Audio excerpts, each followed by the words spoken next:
In part one of this shower panel video, I showed you how I actually made these shower panels using 1/4-inch plywood and epoxy. In this video, I'm going to show you how I install them in the van. So let's get started.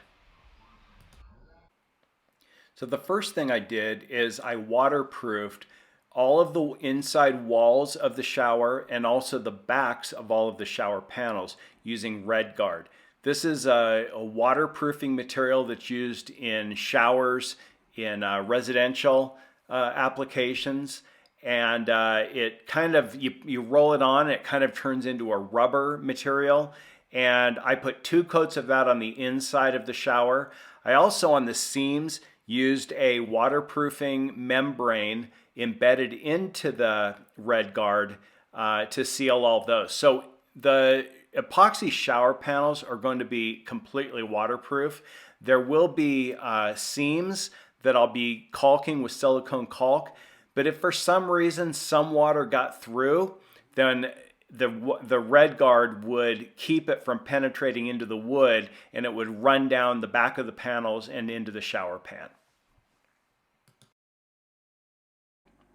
Now once I have everything RedGuarded and that's dried, I'm going to use 100% silicone caulk to adhere all of these panels to the inside of the shower.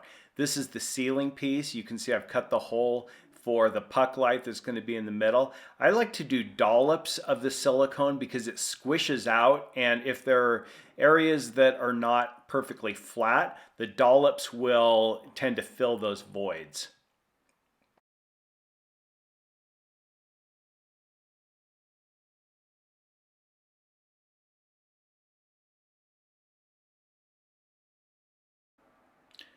So this piece is the back piece, the upper piece. I've already put in the lower one.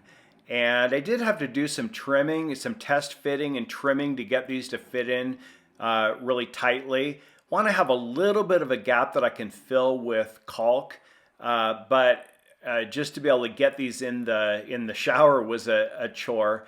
The reason I wasn't been able to do one solid piece in the back is it just wouldn't fit through the doorway. So that's why I had to use 2 separate pieces. But you can see that these 2 pieces, because I poured them together, look like they are kind of cut from one piece of stone. So I got that second one up.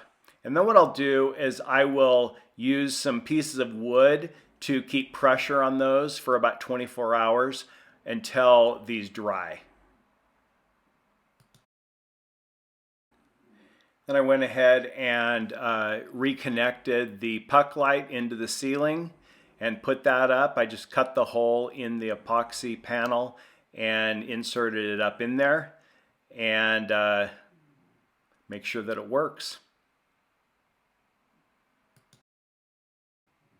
So the side panels were definitely the most challenging part of this.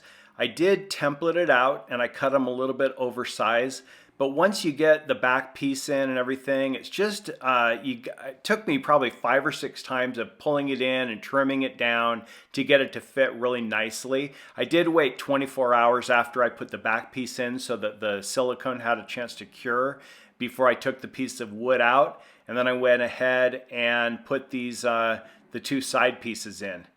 And here I'm putting the second one in, and again, these were a little bit tricky to fit in through the doorway, but I just, dry fitting them and trimming off and sanding off a little bit at a time until I got them to fit in really tightly.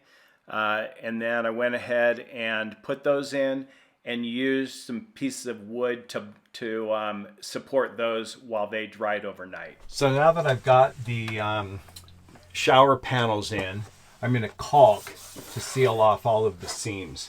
Now there's the best way I know of to do this to make really clean lines is to tape it off first and leave a gap the width that you want the caulk line to be.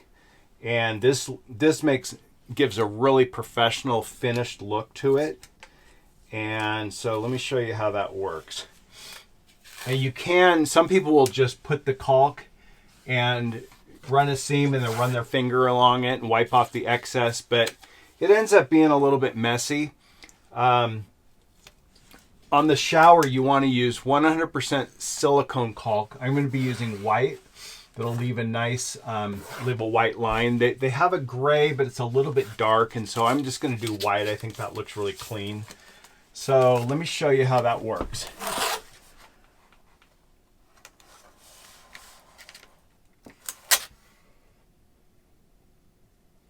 So I've got about maybe a 1/16 of an inch right along here, right on that side. And then I'm going to do the same thing on the other side.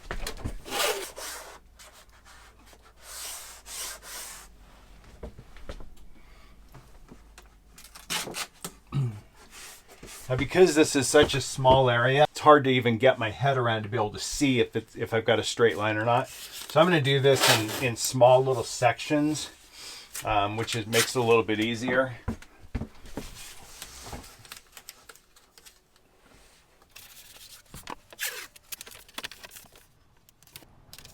Okay, so now I've got a nice clean line that's about 1/8 of an inch on either side, so it'll leave about a 1/4 inch bead of caulk the whole way down.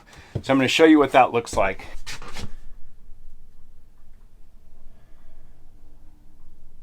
So now I'm just going to run my caulk down.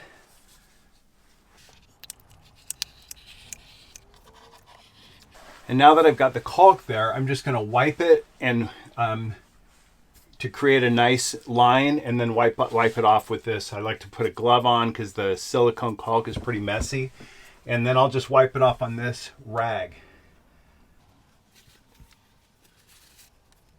This way I make sure that I have plenty to push it all the way in and fill the gaps.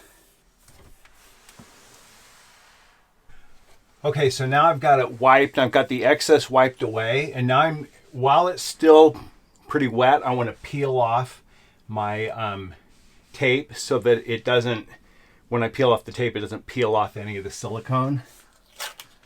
So I just want to pull it away.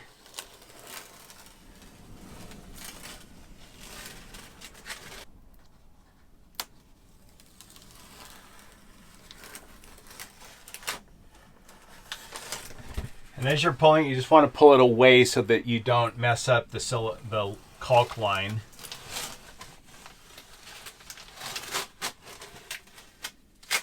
Okay, there we go. So you can see this left a really nice clean line. I'll zoom in on it and let you see it up close.